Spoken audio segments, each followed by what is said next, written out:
तो बात करते हैं हम लोग केमिस्ट्री में एक टर्म होता है कंसंट्रेशन। ठीक है, तो कंसंट्रेशन जो होता है क्या होता है, इसको जानने से पहले हमको सॉल्यूशन जानना होगा। ठीक है, सॉल्यूशन में आप लोग जैसा कि पढ़े होंगे कि दो टर्म होता है, एक सोल्यूट होते हैं और एक सॉल्वेंट होते हैं। सॉल्वेंट सॉल्वेंट जो होते हैं मोस्टली क्या होते हैं, एक्वस इन नेचर होते हैं। ठीक है, और ये लार्ज अमाउंट में होते हैं, और उसमें जो है जो भी इंग्रेडिएंट यदि हम कम मात्रा में डालते हैं तो उसे क्या बोला जाता है, सोल्यूट बोला जाता है। जैसे कि हम एक शरबत बनाते हैं तो शरबत में जो है पानी क्या हो गया, हमारा सॉल्वेंट हो गया, और चीनी जो उसके अंदर हम घोल रहे हैं वो हमारा क्या हो गया, सोल्यूट हो गया, जो कि जिसकी की मात्रा कम होती है।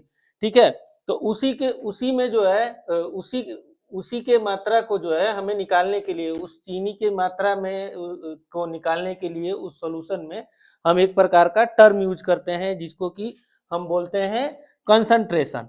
ठीक है, तो कंसंट्रेशन को निकालने के लिए हमें याद रखना होगा कि हम जो सोल्यूट जो है ये सॉल्वेंट में सोल्यूट से डिवाइड करते हैं, यानी कि amount of solute divided by क्या होगा, अमाउंट ऑफ सॉल्वेंट। ठीक है, तो ये हमारा हो गया कंसंट्रेशन। ठीक है, हमें यही जानना था, बार बार ये टर्म जो है हमारे केमिस्ट्री में यूज होते हैं। बाकी बहुत सारे हमारे स्टूडेंट जो है, हमारे फ्रेंड्स जो है कंफ्यूज होते हैं। ठीक है, तो उनको जो है समझाने के लिए मैंने एक छोटा सा वीडियो बनाया।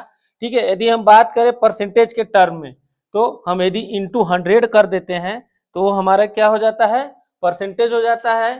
ठीक है, यदि हम वेट और वेट में निकालते हैं तो हमारा परसेंटेज वेट होता है। यदि वॉल्यूम और वॉल्यूम में हम निकालते हैं तो परसेंटेज वॉल्यूम बाई वॉल्यूम हो जाता है। और वेट और वॉल्यूम में, जैसे कि यहाँ पे हम चीनी की बात करें, चीनी हमारा हार्ड होता है तो वेट में निकालेंगे, वाटर क्या होता है, लिक्विड होता है तो उसको हम वॉल्यूम में, तो इसका यदि हम परसेंटेज निकालेंगे तो क्या हो जाएगा, हमारा परसेंटेज वेट बाई वॉल्यूम हो जाएगा।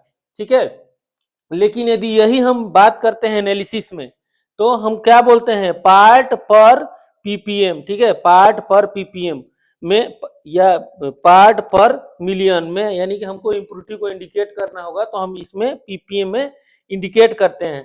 ठीक है, तो इसका जो है फार्मूला, पार्ट्स पर मिलियन को यदि हमें प्रेजेंट करना होगा कंसंट्रेशन के फॉर्म में तो उसको हम बोलते हैं सीपीपीएम।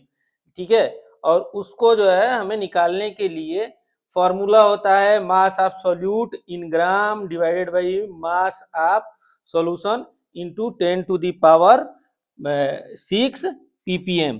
तो इस प्रकार जो है हमारे कुछ कंसंट्रेशन के टर्म हैं वो कंप्लीट होते हैं। ठीक है, बाकी जो है हमारा क्या होता है, मोल क्या होता है, मोल फ्रैक्शन क्या होते हैं, मोलैरिटी क्या होता है, ठीक है, फार्मिलिटी क्या होता है, मोलैलिटी क्या होता है, उसको जो है हम नेक्स्ट वीडियो में आप लोगों को बताने का प्रयास करेंगे। तब तक के लिए थैंक यू वेरी मच।